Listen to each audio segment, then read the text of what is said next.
a questão da gente encarar o fracasso da nova república e encarar o fato de que a nova república deixou de existir, né, com o impeachment da Dilma, né,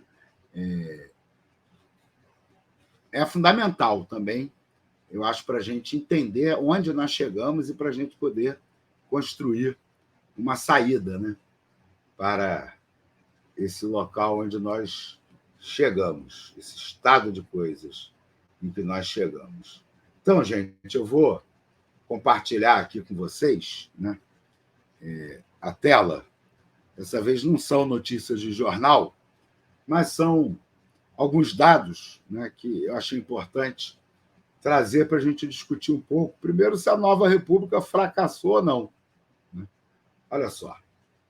Primeiro, o que eu estou chamando de nova república? Né? O regime inaugurado com a Constituição de 1988. O que é o fracasso da nova república? É o fracasso, né, de entregar para o povo brasileiro as promessas da Constituição cidadã, seja no que diz respeito aos direitos, né, sociais e econômicos, seja no que diz respeito ao direito mais básico, que é o direito à vida. E a Constituição de 88, o regime da nova república, também fracassou, né, na medida em que a Constituição, né, deixou de valer a partir, principalmente, do impeachment da presidente Dilma Rousseff. Né? A gente tem vários exemplos, né, da Constituição sendo rasgada e rasgada novamente, né? E isso tem a ver com o nosso debate, né? Porque, num contexto desse, a gente imagina que as forças policiais, as forças da repressão, tendem a extrapolar mais do que nunca, né, nas suas ações. Então, pessoal, primeiro, compartilhar com vocês aqui, né, o fracasso do combate à desigualdade. Isso aqui é um documento do Senado Federal, não é da esquerda comunista, né? Tem gente aí que pode até achar que o Senado é da esquerda comunista, mas está longe de ser. Espera aí que eu não estou posicionando bem. Aqui é o melhor. Né? Que mostra, né, a concentração de renda no Brasil em 2019, né, o PNUD. Essa concentração de renda tem várias maneiras de medir. Ela mede, né, o quanto da renda está concentrada entre 1% dos mais ricos, né, em percentual. Então, o Brasil, né, estava, nesse documento aqui, recordista em desigualdade, país estuda alternativas para ajudar os mais pobres. Então, em primeiro lugar, no Catar, né, 1% dos mais ricos do Catar concentram 29% da renda. Em segundo lugar, o Brasil, 28,3% da renda está nas mãos do 1% mais rico. Em segundo lugar, o Chile, já caindo para 23,7%. Então, o Brasil, né, chega em 2019, né, no período já posterior, né, à nova república, sem ter conseguido resolver o problema da desigualdade, sem ter sequer saído, né, do topo do ranking da desigualdade. Né? A gente, né, tem, inclusive até hoje, uma dificuldade enorme de mapear de verdade a desigualdade no Brasil, né, em função da dificuldade que os pesquisadores têm de acessar os macrodados da Receita Federal, né, que seriam capazes de medir melhor as diferenças desse 1% mais rico, entender também melhor, né, porque, em geral, o que se tem acesso são os dados, e quando eu nem sei se é esse o caso, se fala na desigualdade, está se falando só entre a desigualdade entre os salários. Né? Agora, eu quero seguir aqui, quero perder muito tempo, né, falando sobre cada item, para não ficar muito longo, né, mas discutindo aqui o fracasso da nova república. Agora eu quero compartilhar com vocês aqui esse gráfico que é, né, do Ministério da Justiça, né, do Departamento, acho que é Nacional de Política Penitenciária, agora eu não estou lembrando o nome exatamente, né, que é evolução das pessoas privadas de liberdade entre 1990 e 2017. Eu queria ter achado a partir de 88, mas não achei. Mas tudo bem. Entre 1990, né, e 2016, que é o final da nova república, a nossa população, né, carcerária subiu de 90 mil pessoas para 726.350 pessoas, segundo, né, a fonte aqui desse Ministério da Justiça, né? Dados do Infopen, a partir de 2005. Né?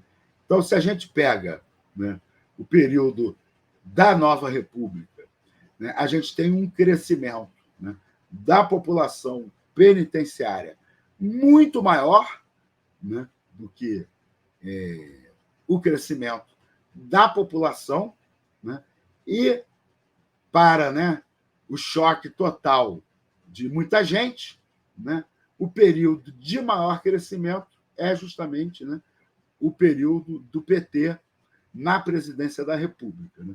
Em 2002, a nossa população carcerária estava em 239 mil, né, presos, né, e aqui, em 2016, já estava em 722 mil presos.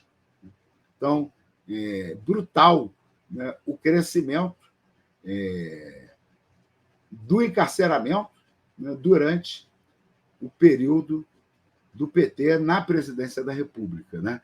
E longe de eu estar querendo dizer que o PT é o culpado por esse crescimento, né, estar ignorando, né, todos os outros atores do Estado brasileiro na composição desse quadro, né? Não estou eximindo o PT também de responsabilidade na composição desse quadro, mas o que eu estou querendo chamar a atenção para o fracasso da nova República. O regime da nova República prometeu, né, entregar direitos sociais e econômicos, né, fazer com que o Brasil saísse, né, do período autoritário. E, na verdade, né, a gente vê, né, um aprofundamento do encarceramento, né, atingindo níveis muito superiores aos períodos anteriores, né, da nossa história. Né? E aí a gente também vê, né, o aumento da letalidade policial, né, das mortes por arma de fogo. Né? Aqui tem um período mais recente, né, mas que registra também esse fracasso, né, entre 2006 e 2016. Né? A gente tem aqui os mortos por armas de fogo, sobem, né, de 34.921 em 2006 para 44.475 em 2016. A gente, né, não conseguiu, né, no chamado período da democratização, ampliar o direito à vida na nossa sociedade. Né? E, por fim, a última imagem que eu separei para compartilhar, entrando nesse debate, iniciando esse debate aqui no nosso MEL, né, é o crescimento, né, a evolução da taxa de óbitos intencionais, né, por 100 mil habitantes no Brasil entre 96 e 2014. Fonte, DataSUS, Ministério da Saúde, elaboração Centro de Estudos de Criminalidade e Segurança Pública, CRISP. Olha só, a linha aqui mostra, né, o quanto que a letalidade, né, a evolução de óbitos intencionais no país não parou de crescer, né, no período. Há uma redução aqui, né, entre 2004, né, e 2011, né, mas, novamente, a gente tem um crescimento. Eu perdi aqui imagem com isso num período maior de tempo, eu vou ver se eu acho, que mostra que tem sempre uma tendência, né, nessa taxa de você cresce, aí tem uma queda, aí depois retoma, né? Só que quando cai, né, não cai até o patamar anterior. O índice de homicídio ele cai, mas cai acima do patamar anterior ao último crescimento, né? Depois, isso vai se sucedendo, né? Tem um período curto em que isso não se repete, que é o período justamente do posterior à criação do Estatuto do Desarmamento, né? Mas depois essa retomada do crescimento permanente continua, né? Então, a gente vive, né, viveu, durante todo o período da Nova República, né, um processo em que, na verdade, né, levou, inclusive, né, a nossa campanha, a primeira campanha a deputado estadual, né, em 2006, a defender, né, que não existe, né, uma guerra às drogas no Brasil, mas o que existe, na verdade, é uma guerra aos pobres disfarçada de guerra às drogas.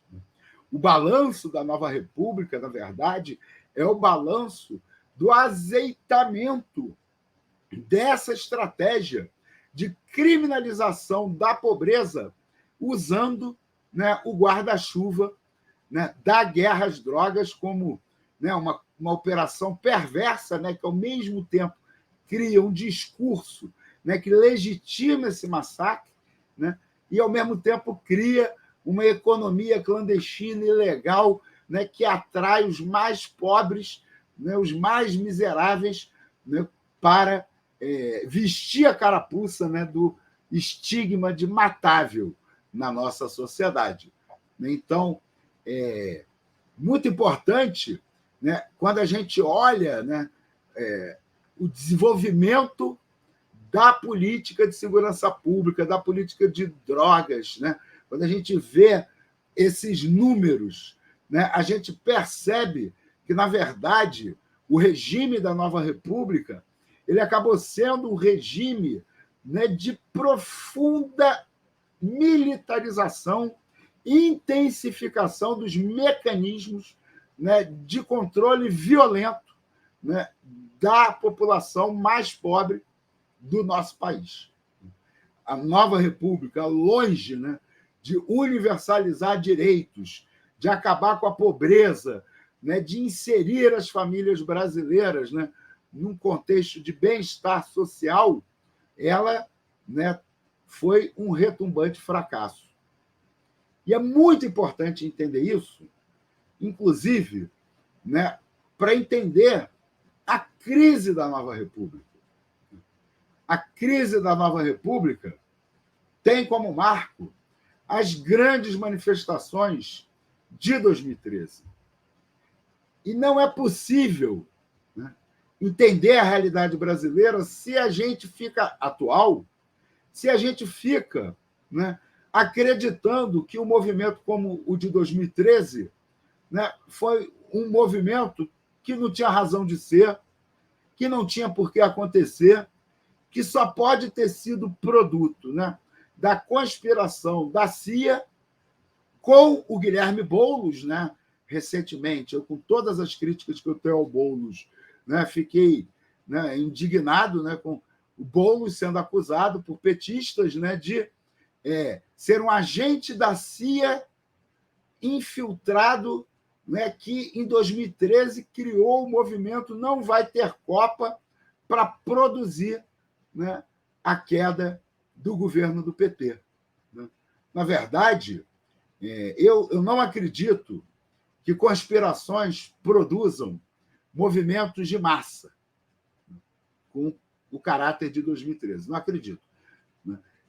Eu acredito que conspirações, né, articulações políticas podem produzir movimentos de rua, né, manifestações, né, com determinados, vamos dizer assim, com quantidades até significativas, né? Mas movimentos de massa, né?